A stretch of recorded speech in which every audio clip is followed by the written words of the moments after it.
Pourquoi est-ce toujours au bord de la lumière que nous décidons de reculer? Pourquoi, lorsqu'une porte s'ouvre enfin, nous nous faufilons en silence pour la refermer de l'intérieur? Ce n'est pas la peur de l'échec qui nous retient, mais l'épouvante du possible.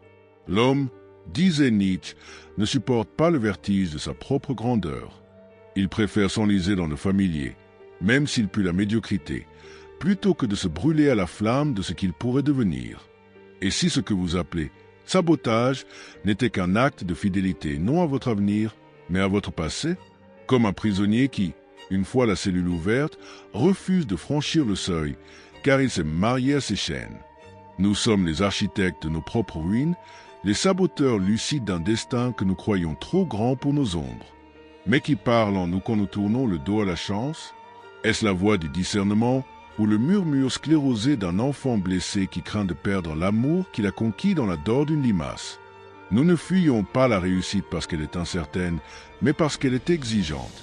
Elle demande la mort symbolique de tout ce qui, jusqu'ici, nous a définis.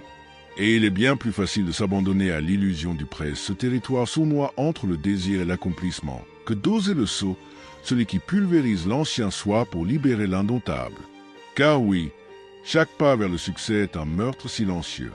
On ne réussit jamais sans assassiner quelque chose en soi. Une idée, une croyance, un attachement. Le succès véritable n'est pas une victoire, c'est une trahison. Une trahison de la version confortable de soi.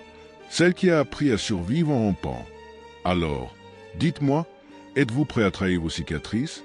Ou préférez-vous ériger des saboteurs intérieurs comme gardiens d'un tombeau que vous appelez vie? Et si votre résistance n'était pas un échec du courage, mais un mécanisme inconscient pour préserver un équilibre infecté? Ne confondez pas la paix avec l'habitude. Beaucoup d'hommes meurent en paix, mais aucun ne n'est vivant par habitude. L'autosabotage n'est pas un accident, c'est une cérémonie.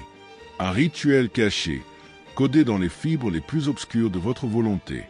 Vous croyez lutter contre des obstacles extérieurs, mais la guerre se joue ailleurs, dans la tension entre ce que vous prétendez vouloir et ce que vous êtes prêt à sacrifier pour l'obtenir. Car vouloir sans sacrifice n'est que rêver. Et rêver, parfois, est le plus sûr moyen de ne jamais agir. Ce n'est pas votre manque de capacité qui vous empêche d'avancer, mais l'angoisse de devoir incarner enfin ce que vous dites être. La vérité, vous craignez que le succès vous dépouille de vos excuses. Et sans excuses, qui seriez-vous? Restez. Ne fuyez pas maintenant. Ce que vous allez entendre n'est pas un simple exposé psychologique. C'est un miroir noir tendu vers l'endroit exact où votre ombre s'accroche à vos promesses. Vous croyez regarder une vidéo? Non. Vous entrez dans un labyrinthe. Et dans ce labyrinthe, chaque mot est un fil d'Ariane inversé. Il ne vous sortira pas, il vous ramènera là où tout a commencé. Là où, peut-être, vous avez appris à perdre avant même d'avoir le droit de gagner. Et si ce que vous appelez progrès n'était qu'un camouflage, une tentative désespérée de fuir une vérité qui vous brûle de l'intérieur, celle de que vous n'avez jamais cessé d'avoir peur. Pas peur de l'échec, non. Cette peur est presque douce, socialement tolérée, romantisée. Ce qui vous paralyse, ce qui vous arrête quand vous touchez enfin le fruit mûr du possible, c'est la terreur viscérale de ne plus pouvoir vous cacher derrière vos blessures. Le succès vous met à nu. Il vous dépouille de vos justifications. Il vous expose. Et qu'y a-t-il de plus insupportable pour celui qui a bâti toute son identité autour du manque, du combat, de la lutte éternelle? Sans souffrance, à quoi vous raccrochez-vous? Qui êtes-vous sans votre chaos familier? Peut-être que vous n'avez pas peur de tomber, mais de ne plus savoir où poser les pieds une fois en haut. Il y a quelque chose de profondément tragique dans l'être humain, cette tendance à préférer la répétition, douloureuse au saut dans l'inconnu, une loyauté à la misère, presque sacrée. Nous sabotons non pas parce que nous sommes faibles, mais parce que nous sommes fidèles. Fidèles à l'enfant que nous étions, à ces défaites silencieuses, à ces appels jamais entendus. Chaque pas vers la lumière trahit cette mémoire. Réussir, c'est risquer de ne plus ressembler à celui qu'on a toujours été. C'est se détacher du regard de ceux qui nous ont aimés dans l'ombre. Et cette rupture est un deuil que peu sont prêts à faire. Car cela signifie reconnaître que nous ne sommes plus victimes, que nous n'avons plus d'ennemis extérieurs à accuser, que le seul obstacle réel, Désormais, c'est cette main crispée sur les barreaux d'une cage que l'on a nous-mêmes verrouillée. Combien de fois avez-vous été au seuil?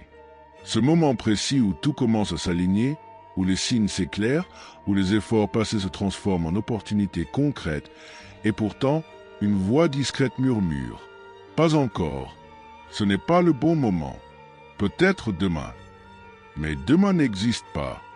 Demain est la cachette du saboteur. Il est l'illusion la plus cruelle que nous ayons inventée pour ne pas affronter ce que le présent exige. Et ce que le présent exige, c'est un sacrifice. Pas celui de vos rêves, mais de vos peurs sacrées. Celles que vous avez sanctifiées à force de les nourrir. Le succès exige une exécution lente et consciente de toutes vos anciennes versions. Et comment tuer ce qui, jusqu'à présent, vous a protégé? Comment tuer sans haine celui qui vous a maintenu en vie, même en rompant? Peut-être que votre autosabotage est un acte d'amour mal compris, un dernier hommage à ce que vous étiez avant de devenir. Mais l'horreur se trouve là, dans cette oscillation insupportable entre la grandeur ressentie et l'identité ancienne. Vous sentez que vous êtes appelé à plus. Vous le sentez dans votre chair, dans vos rêves, dans ces élans d'euphorie inexpliqués. Mais aussitôt que vous vous en approchez, quelque chose vous tire en arrière. Ce n'est pas un échec, c'est un exil de vous-même.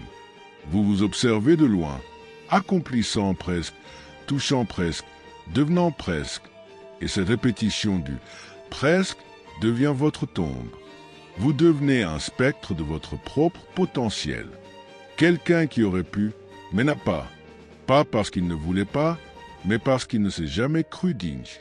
Et dans cette indignité apprise, transmise, consolidée, vous trouvez un refuge. Une cellule capitonnée de raisonnement, de responsabilité, de prudence. Mais elle reste une cellule. Alors, regardez bien cette main qui recule au moment de signer, ce pas qui hésite au bord du vide, cette voix intérieure qui vous dit « Ralentis, tu n'es pas prêt ». Qui parle? Là? Est-ce vous? Ou est-ce le fantôme d'une époque révolue? Le saboteur n'est pas un ennemi. C'est un gardien. Il protège une version de vous qui ne sait pas encore qu'elle est morte. Une identité désuète, mais toujours active. Et tant que vous ne l'aurez pas honorée puis libérée, elle vous retiendra. Chaque opportunité se transformera en épreuve. Chaque pas vers la lumière réveillera la peur primitive de disparaître. Et si je vous disais que cette peur est une illusion, que ce que vous risquez de perdre est précisément ce qui vous empêche de vivre, seriez-vous prêt à tout laisser mourir pour naître enfin? Non, ce n'est pas confortable, ce n'est pas agréable, ce n'est pas sécurisant, mais c'est nécessaire. Il n'y aura pas d'éveil sans effondrement, pas de gloire sans renoncement, pas de transformation sans trahison. Et peut-être que votre sabotage n'est que l'écho de cette trahison non consommée. Vous attendez un signe. Vous attendez que le monde vous donne la permission d'être ce que vous êtes déjà, mais que vous refusez d'incarner. Ce n'est pas le monde qui doit changer, c'est vous qui devez mourir. Mourir à vos peurs, à vos histoires, à vos fidélités invisibles. Car au bout du compte, le véritable saboteur n'est pas celui qui vous empêche d'avancer. C'est celui qui vous convainc que rester figé est un choix. Ce n'est pas un choix. C'est une lente agonie. Une agonie douce, mais inexorable. Et elle ne prendra fin que lorsque vous oserez brûler ce que vous avez été pour embrasser, sans réserve, ce que vous êtes devenu. Et si ce n'était jamais la peur de tomber, mais la peur de voler qui vous paralysait? Et si, derrière chaque recul discret au bord de l'aube, se cachait le refus inconscient de devenir ce que vous avez toujours pressenti? Ce que vous venez de traverser n'était pas une simple réflexion, c'était un miroir posé sur vos fractures les plus silencieuses. Là où la lumière du succès commence, l'ombre de votre passé résiste encore. Mais à présent, vous avez vu, vous avez entendu cette voix enfouie qui ne demande plus la permission de vivre. Car il existe un moment, rare et irréversible, où l'âme cesse de mendier des réponses pour enfin se mettre debout. Ce moment ne fait pas de bruit. Il ressemble à un frisson. Il surgit entre deux battements de cœur, quand tout s'arrête et que tout commence. Si vous le ressentez maintenant, ce n'est pas un hasard. Ce n'est pas une fin. C'est un seuil. à point de non-retour. Le saboteur en vous ne disparaîtra peut-être jamais, mais il a perdu son monopole sur vos décisions. Ce qui vous attend au-delà du vertige, ce n'est pas le vide, c'est vous, enfin libre. Il est temps de choisir ce qui l'emportera, la nostalgie des blessures ou la fidélité à votre devenir. Personne ne vous sauvera, personne ne viendra vous relever, mais vous pouvez décider, ici et maintenant, d'être l'incendie plutôt que la cendre.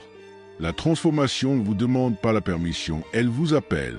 Et si vous avez été touché, même imperceptiblement, alors quelque chose en vous a déjà commencé à se réveiller. Restez avec ce frisson, laissez-le grandir. Et si ce que vous avez ressenti mérite d'être vu, entendu, partagez, alors montrez que vous êtes là. Aimez comme on reconnaît une vérité. Commentez comme on crie sans bruit.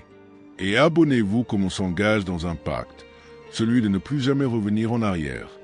Parce que parfois, une simple décision suffit pour commencer à renaître.